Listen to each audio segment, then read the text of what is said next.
bonjour à toutes et à tous. Est-ce que vous m'entendez bien? Oui, oui. Bon. Merci de votre présence. Donc Benoît Gros, consultant TMS et Supply Chain au sein d'Acteos. C'est moi qui vais vous animer et surtout présenter cet atelier sur le thème comment concilier expérience client et coût de transport. Bonjour. Notamment au travers du prisme des outils et des solutions digitales pour accompagner ces enjeux métiers. Le contenu de la présentation, rapidement, vous présenter Acteos, qui nous sommes, ce que nous faisons. Ensuite, vraiment repartir des nouvelles tendances et des exigences clients. Qu'est-ce que l'exigence client? Comment elle évolue? Et ensuite, comment via des outils de type TMS, on va pouvoir satisfaire ces exigences clients, tout en optimisant les coûts. Quelques cas clients pour illustrer. Et puis bien sûr, un temps de questions-réponses, on essaiera de le garder avant de repartir à notre rendez-vous éventuellement. Et puis au besoin, on reste disponible via notre stand pour approfondir les échanges si vous le souhaitez. Alors, présentation d'Acteos. Acteos qui nous sommes. Nous sommes éditeurs et intégrateurs de solutions de supply chain management au sens large et notamment transport, un TMS, mais également WMS pour la gestion logistique, les entrepôts, et FPS, forecast et procurement, donc prévision de la demande, optimisation des stocks et approvisionnement en multiniveau. Et une solution transverse de BI pour accompagner BI opérationnel, d'analyse d'indicateurs clés de performance, par exemple. Une des spécificités, on est également intégrateur de solutions de mobilité, que ce soit via des applications mobiles pour le tracking, des applications chauffeurs, mais aussi dans les entrepôts avec des PDA, des imprimantes et autres, et du voice speaking, par exemple. Voilà, une entreprise qui a un peu plus de 30 ans, présente en France, en Allemagne, sur différents secteurs, et plus d'une centaine de collaborateurs. Côté TMS, donc quelques références distribution spécialisée. Vous voyez à l'écran des centrales Leclerc sur le décollage, Mondial Relais également, Andrexo, voilà, ils ne sont pas tous là, mais c'est d'en citer quelques-uns. TMS, c'est bientôt 20 ans d'expérience dans ces solutions. Et une équipe d'une cinquantaine de personnes au global sur cette solution transport management. Alors venons au vif du sujet, les tendances et les exigences clients. Donc vraiment d'un point de vue consommation avec l'essor du e-commerce et l'ensemble des options finalement dans le parcours d'achat, dans l'expérience client, le consommateur est de plus en plus exigeant. Des constats sont la cause numéro 1 de l'abandon des achats en ligne, c'est un mode de livraison insatisfaisant. Soit qui n'est pas proposé, soit le délai n'est pas bon, soit par exemple les fourchettes de livraison sont trop larges, etc. 87% des acheteurs sur le web français sont intéressés par un mode de livraison plus vert. C'est une vraie tendance de fond qui revient et qui s'intensifie de plus en plus, qui a même été accélérée plus récemment via des sujets sociétaux comme cela. Et enfin, 59% des e-acheteurs considèrent que la qualité de livraison va dépendre des infos de traçabilité sur le suivi. Donc vraiment de savoir ce qui se passe, où ça en est, s'il y a du retard, d'être informé, et aussi d'être en contact dans toute cette livraison. Donc ça, c'est les enjeux. Derrière, le marché du transport va se transformer, il va devoir s'adapter à ces tendances. Donc on l'a évoqué, les modes de consommation, notamment avec le e-commerce et l'omnicanalité, va tirer, en tout cas dessiner les plans de transport pour livrer les clients via ces nouvelles attentes. Comment du coup respecter cette promesse client en termes de délai, de coût de livraison. De fait, on va démultiplier le nombre de lignes, la fréquence de livraison. Donc on va avoir des gros enjeux de livrer, par exemple, plus souvent sur un nombre de points plus élevé, donc de plus en plus vers de l'optimisation de tournée. On va réfléchir en amont à ce qui peut être regroupé ensemble. Et ensuite être plus flexible sur des modes de livraison. Donc de combiner, par exemple, des approches de la livraison urbaine. La livraison urbaine va challenger et demander de repenser un plan de transport, peut-être avec des enjeux plus de massification en amont et des flux beaucoup plus fragmentés, éclatés, éventuellement sous-traités à la fin sur de la livraison urbaine du dernier kilomètre, avec les modes associés notamment à la livraison urbaine en tant que telle, des véhicules plus légers, etc. La technologie a évolué, ça aussi c'est à la fois un entrant et un challenge, c'est qu'elle donne aux consommateurs ce besoin de savoir ce qui se passe. En même temps, la technologie va le permettre. Donc, pour garantir l'expérience client, la technologie est déjà de capter sur le terrain ce qui s'y passe, de le transmettre, que ce soit côté chargeur ou côté client final, pour avoir de la traçabilité sur les produits. Côté industriel, la traçabilité aussi sur tout un tas de choses, notamment sur les lots, la température, la série, les numéros de série, et communiquer entre les acteurs et notamment avec le client final. Tout ça pour garantir une qualité de livraison, qualité temporelle, qualité sur je dois livrer à une heure précise, chez un particulier, sur un chantier, ça peut être des cas d'application différents. Donc communiquer, avoir des instructions de livraison. Et le suivi temps réel qui est important, d'être à la fois capable de capter ce qui s'y passe, mais aussi de prévenir, peut-être par un envoi de SMS. Ça devient finalement des attentes très fortes, tirées vers le client, entre guillemets, consommateur, mais aussi de plus en plus côté B2B, entre partenaires. Alors comment finalement les solutions TMS, de manière générale, vont répondre à ces exigences et surtout amener des leviers d'optimisation de coûts? Parce que l'exigence client, voilà, à quel coût finalement? Alors quelques leviers, finalement, pour montrer la diversité, ça peut être dans le choix du prestataire de transport, afin de s'assurer qu'on va choisir le prestataire qui peut répondre à ce service, à ces exigences clients, pardon, avec des prestations qui ont des délais, sur des périmètres géographiques particuliers qui peuvent être urbains ou non. Et puis bien sûr, à quel coût, donc d'intégrer l'ensemble des coûts de ces prestations et être en mesure de choisir le meilleur, au meilleur prix. On a un certain nombre de leviers que j'ai un peu évoqués, l'optimisation de tournée intrinsèquement. Quand on va multiplier des points, c'est éviter d'augmenter la part du vide, c'est d'avoir aussi une cohérence sur, par exemple, pour ceux qui font des boucles, de pouvoir reprendre quelque chose au retour et éviter de rouler à vide, du retour client, de l'emballage et autres. Donc, de cette manière-là, à la fois on satisfait l'exigence client et on s'assure de piloter et d'optimiser les coûts en maximisant à la fois le remplissage et en limitant le kilométrage à vide. La prise de rendez-vous, typiquement, va permettre de s'assurer d'une ponctualité, d'éviter des temps d'attente, des retards, d'éviter des refus à la livraison si ce n'est pas sur le créneau attendu. Mais aussi de fluidifier le flux. Je pense à des flux sur des sites. La prise de rendez-vous va vraiment permettre de piloter le flux physique d'un point de vue capacitaire du site pour éviter de la saturation, des retards. Et donc des temps de retard qui peuvent être facturés ou qui amènent du litige, qui amènent finalement des coûts induits dans l'organisation. Plus macro, l'optimisation du schéma directeur, quand il y a une stratégie, notamment dans le retail, sur des évolutions des business models, des promesses clients, des projets d'omnicanalité. Derrière, forcément, ça induit une révision du schéma directeur, du schéma transport, et éventuellement même des prestations et des partenaires qui seront à sélectionner. Donc, un axe qui est transverse, qu'on a un peu évoqué, c'est l'analytique finalement. C'est de bien appréhender, par exemple, des dérives, soit des dérives sur le service, ou de piloter des indicateurs de performance pour atteindre le service, et de piloter et améliorer les coûts également. Ça, c'est un axe fort qui est transverse, qui n'est pas propre ni au monde du transport, ni aux solutions TMS, mais qui vient vraiment renforcer l'identification de ces leviers pour les actionner. Et puis la planification du transport de type B2C, qui finalement va être moins dans une logique séquentielle de j'ai un volume de commandes à planifier, en J-1, je planifie puis j'exécute le lendemain, mais plus sur une logique itérative, où finalement on va être en mesure d'ajouter du volume en cours de journée, sur de la livraison, sur de la reprise.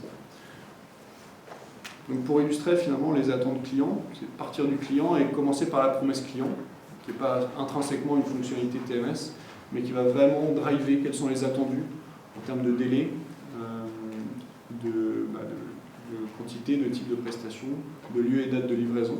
Et c'est ces entrants-là qui vont permettre de planifier et d'optimiser, sachant que dans des logiques web, c'est des choses qui sont vraiment dynamiques en cours de journée, qui vont permettre de planifier, d'optimiser et de transmettre ça d'un point de vue exécution et nourrir des solutions de type tracking temps réel, qui vont avoir finalement deux fonctions principales dans l'exigence client et l'optimisation des coûts. La première, c'est la boucle de rétroaction vers la planification, qui va permettre de réagir, de éventuellement replanifier certaines livraisons autour avec d'autres moyens, dans le cas d'incidents, pour anticiper des éventuelles perturbations ou retards. Donc c'est anticiper ces problèmes et prévenir. Et puis aussi, on l'évoquait, l'exigence client, c'est d'avoir de la transparence, de la visibilité, du suivi. Donc c'est de fournir via ces solutions tracking aux clients, voilà, soit en direct, soit via des intermédiaires de portail web clients avec des informations de livraison. Ces informations, garantir un service client et respecter la promesse client. Voilà les axes, plutôt planification vraiment B2C client.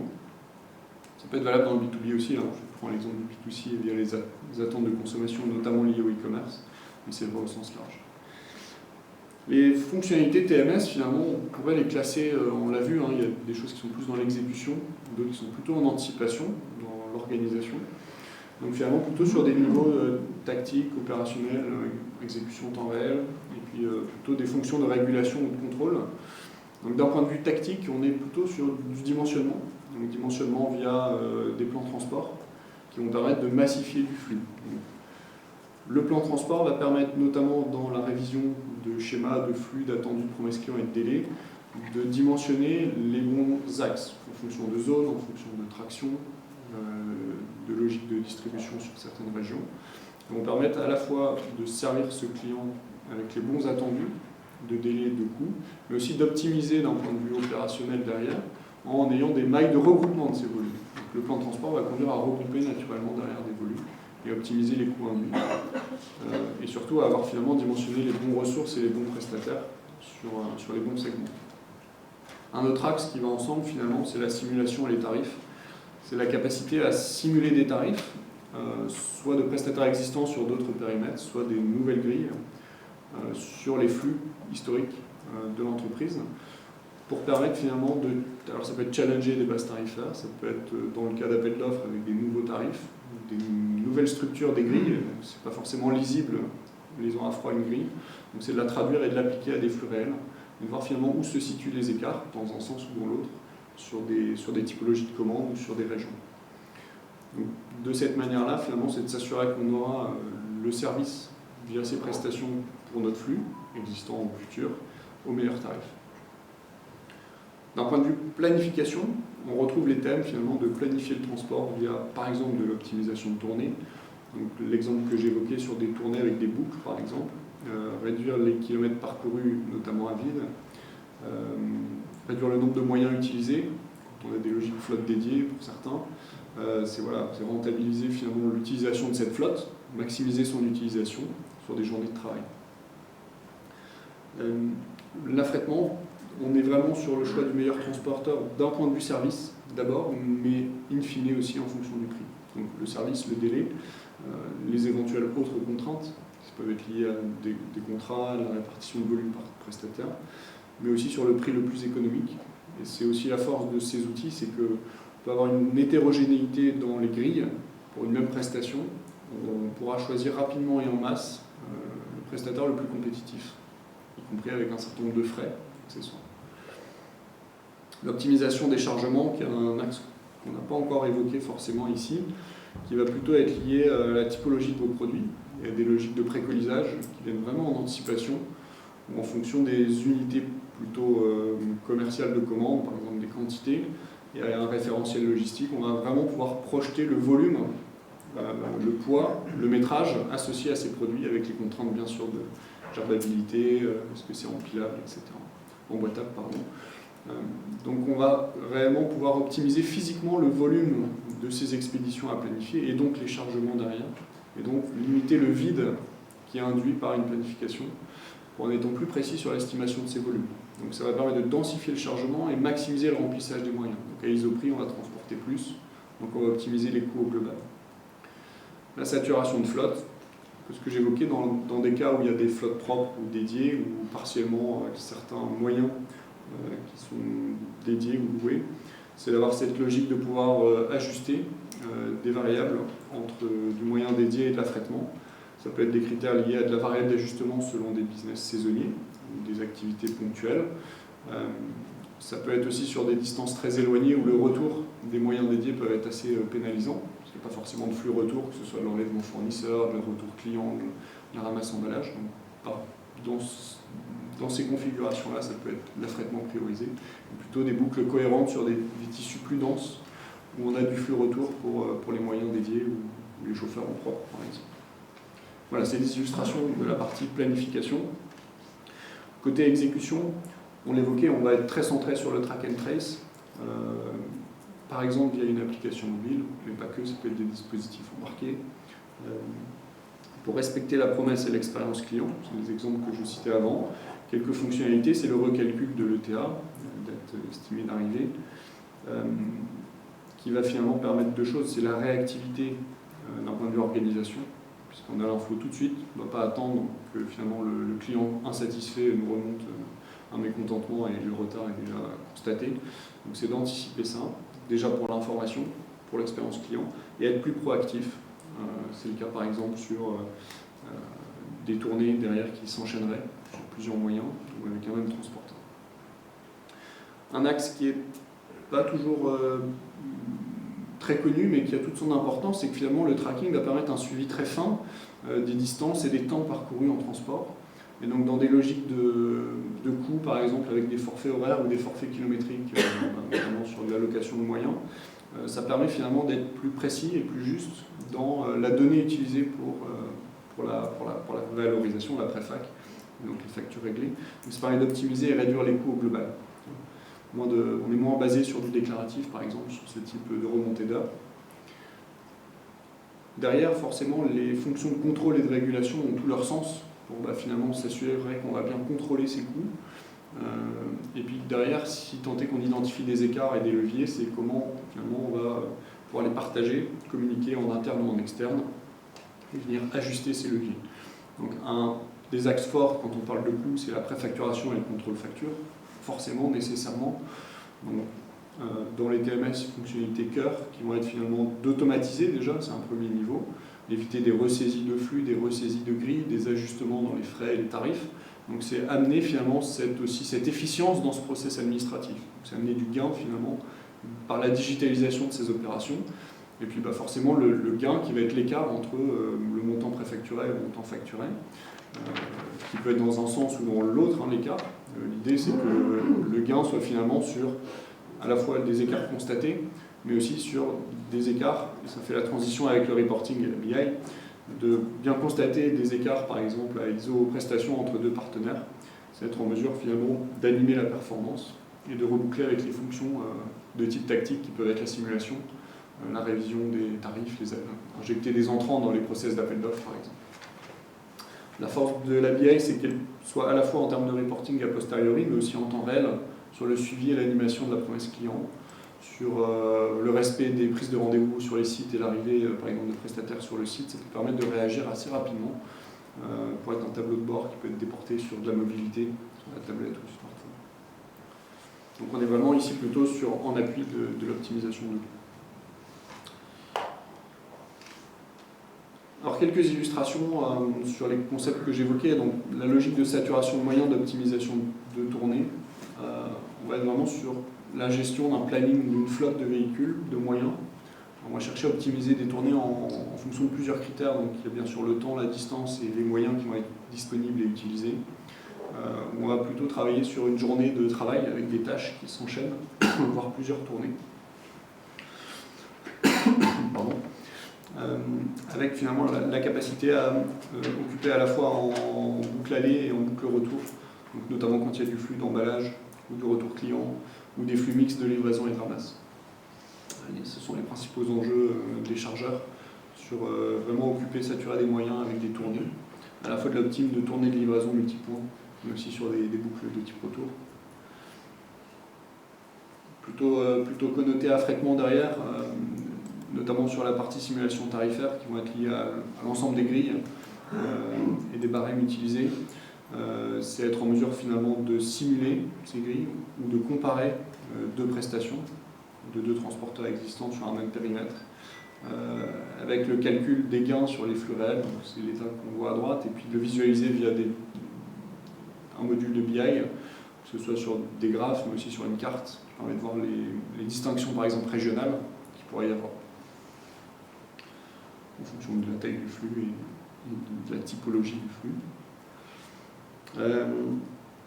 Un cas client, Monsieur Bricolage, donc distribution spécialisée, 3 entrepôts, 854 points de vente, présence européenne, avec des fonctionnalités et des modules qui couvrent à peu près les différents pans que je vous ai exprimés, de la planification, gestion des coûts avec la préfac, portail de type collaboratif et puis le tracking. Donc c'est des gains économiques grâce à l'assouplissement des règles d'affectation des transporteurs. L'outil va finalement permettre de traiter plusieurs alternatives et de choisir la meilleure, là où intuitivement et par expérience, on a parfois affecté des transporteurs à des régions, ou à des axes, ou à des routes. Ça peut être par facilité, ou par historique, ou par récurrence.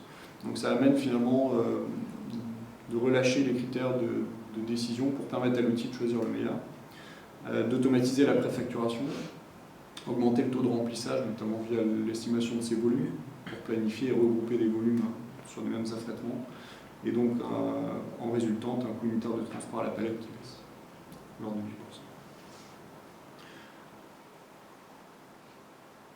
L'application mobile tracking, donc notamment pour des activités chauffeur-livreur, alors soit sur des réseaux en propre, soit sur de la livraison client final, ce sont des illustrations. Les principales fonctionnalités, c'est bien visualiser l'ensemble des tournées, des stops de livraison. C'est de pouvoir affecter un chauffeur, dans la mesure où, par exemple, en propre ou un transporteur a plusieurs chauffeurs livreurs. Déclarer des événements et des incidents sur la route, avoir un suivi temps réel et mettre à jour l'heure d'arrivée. Donc il y a un recalcul aussi de l'heure d'arrivée. Quand c'est via, par exemple, un PDA, ça peut être de scanner les identifiants, les EN, les SLCC, etc. Ça peut être des critères vraiment de contrôle, de traçabilité, au chargement, au déchargement, de la géolocalisation, du géofencing qui va permettre d'éviter aussi du déclaratif via l'application. Le chauffeur livreur, en se mettant en route, la géologue va bien comprendre qu'il est sorti du rayon de ce lieu, et donc il est parti, ou qu'il est arrivé. Une application de navigation, que ce soit véhicule léger ou poids lourd, pour les chauffeurs. De la communication avec la cellule de transport. Gestion documentaire, de la signature électronique, de la prise de photos sur de la réserve ou sur des critères de contrôle au départ, par exemple. C'est vraiment de pousser la logique tracking via une application. La gestion des coûts, finalement, c'est relier le monde de l'organisation et de l'exécution du transport au système comptable, comptable économique et financier de l'entreprise, en faisant finalement la traduction d'objets physiques, des envois, des expéditions, un service, une prestation, en euros, donc de le valoriser, éventuellement de répartir des prix, quand on va être sur des logiques de plan comptable pour de l'analytique, quand on va être sur des logiques de refacturation du transport pour certains. Et ça passe par non seulement le valoriser, mais le contrôler, des fonctions de préfac et de contrôle facture. On peut aller aussi jusqu'à du contrôle automatisé, en intégrant automatiquement des factures et en validant automatiquement en dessous d'un certain seuil d'écart qui est paramétrable. Ça permet aussi d'automatiser et de fiabiliser ces montants. Un autre cas client, la SICA Carisnel sur la partie horticulture. Des modules de planification, gestion des coûts, BI. Donc là, un des challenges, c'est la forte saisonnalité de l'activité. Finalement, les bénéfices, c'est de pouvoir adapter la manière de planifier, de regrouper en fonction de cette saisonnalité. Et surtout absorber une charge dans la partie préfac et contrôle facture, quelle que soit la saison, avec les mêmes effectifs. Donc on se sont induits via ces modules baisse du coût de transport, le contrôle de la facturation, simplement.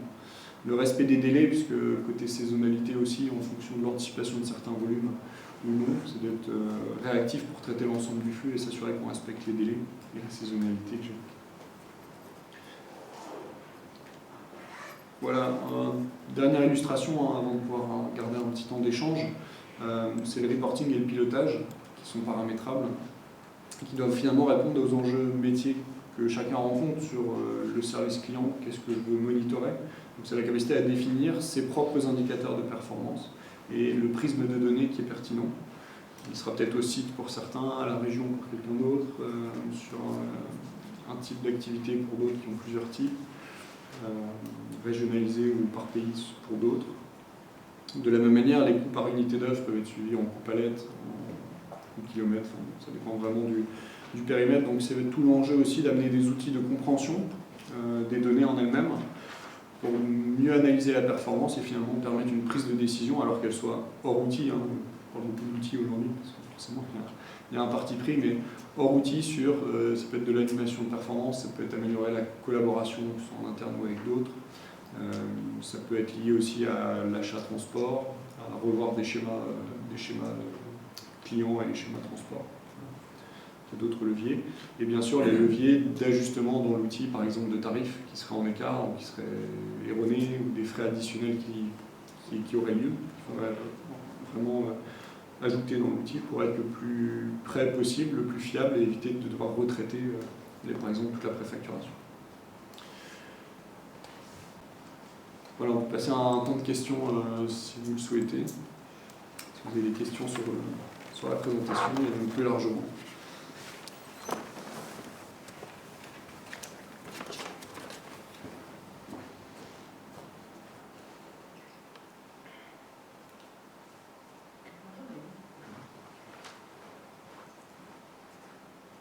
Bonjour. Tout au début, vous avez commencé en annonçant que 87% des acheteurs sont intéressés par un mode de livraison plus vert. Est-ce que vous pouvez juste donner la source? C'est vous, une étude que vous avez fait, des informations de Non, c'est une étude publiée. Alors, je vais retrouver la source. C'est vrai que je ne l'ai pas mis sur la slide. C'est côté marketing.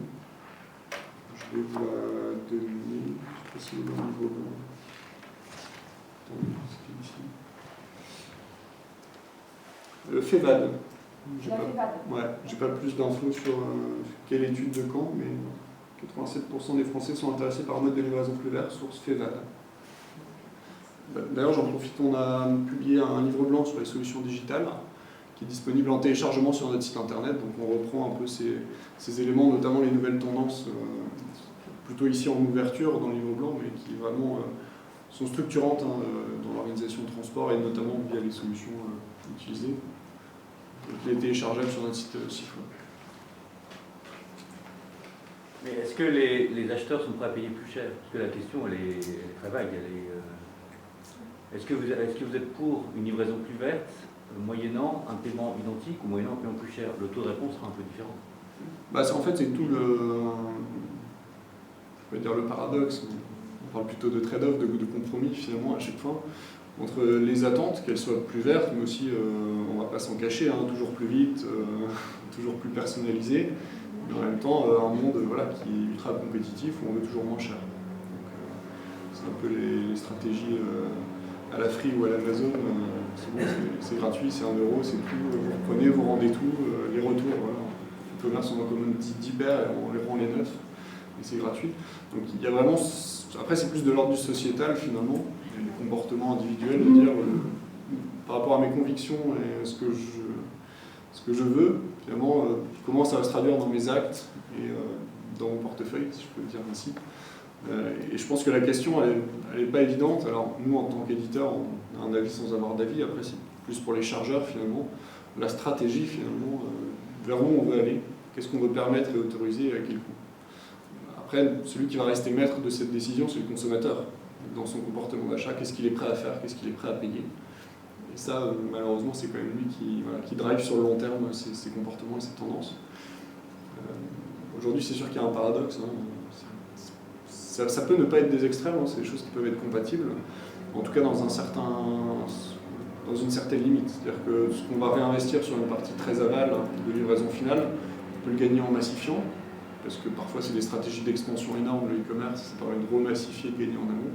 Par contre, pour un certain nombre de personnes, ça vient tendre les coûts, les marges de manœuvre.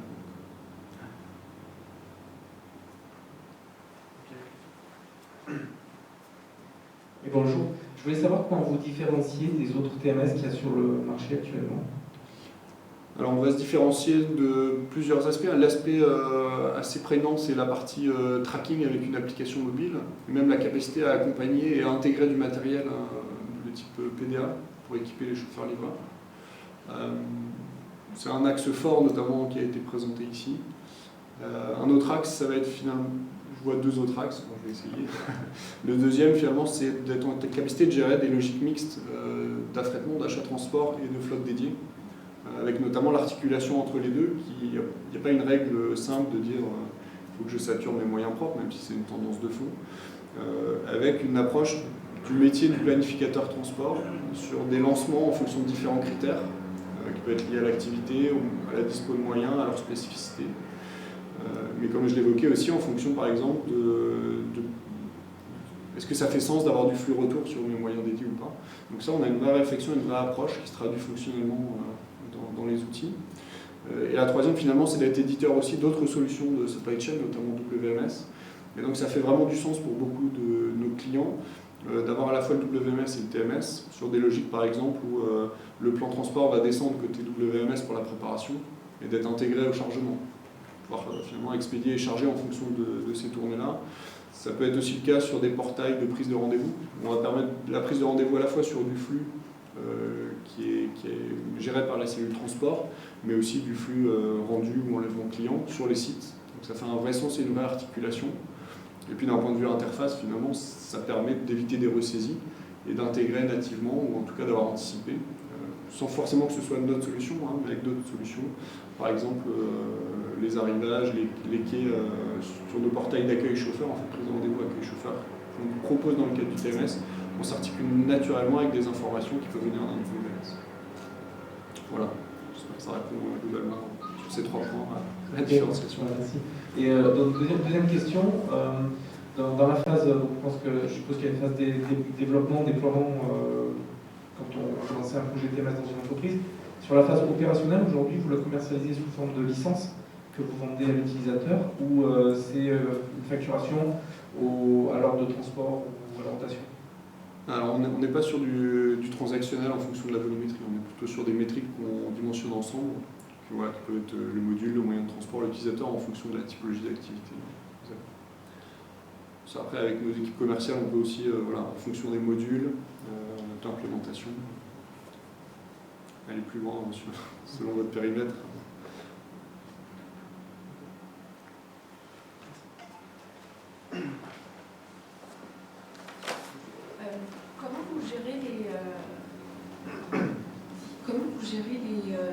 le track and trace via votre application mobile? Parce qu'aujourd'hui, il y a des chauffeurs qui peuvent se retrouver avec énormément d'applications en fonction de leurs clients. Et est-ce qu'ils arrivent bien à l'utiliser? Quel est le taux de retour d'information que vous arrivez à remonter?